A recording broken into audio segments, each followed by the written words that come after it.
Alright guys, Papa Pepper here with another one of the Wild Man's Wild Friends. You can see that crazy little guy. That's what they call an eastern narrowmouth toad.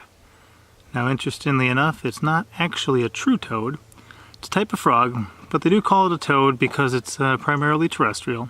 It's a cute little guy and spends a lot of its life kind of digging or burrowing. You can find it in kind of shady, damp, moist areas. And they're going to feed primarily on ants. So they're a tiny little frog. They've seen them a little bit bigger than this, but you know, this is a mature adult.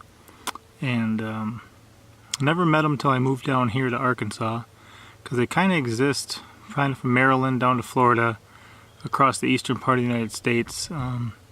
Missouri, Arkansas, it's about as far west as they get. And these guys are different than an actual toad. They have moist skin, for one. The skin's also relatively smooth. They don't have buffotoid glands. Oops.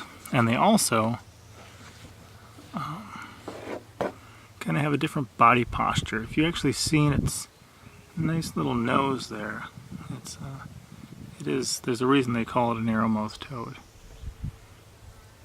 So these guys are pretty cool. We find them around. We like having them around.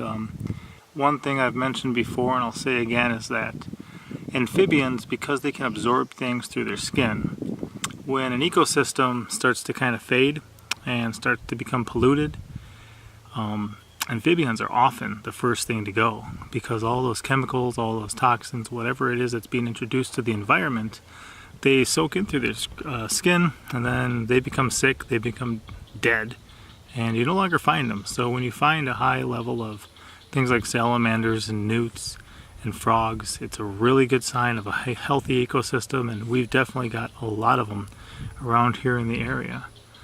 So this is just one of the little guys that I didn't meet till I moved down here. When I first saw him, I thought, whoa, this guy is different. He is different. He's just got that tiny little mouth. He kind of looks, I don't know, I think almost like piggish.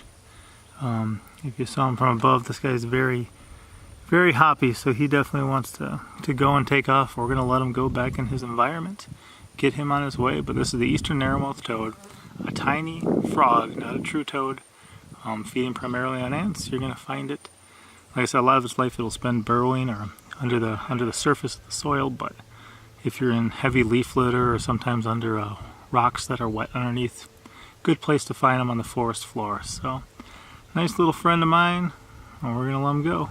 Papa out. As always, I'm Papa Pepper, and I'd like to remind you, don't post for free.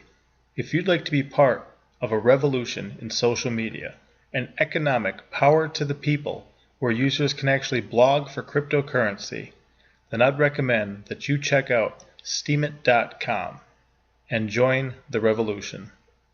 Papa out.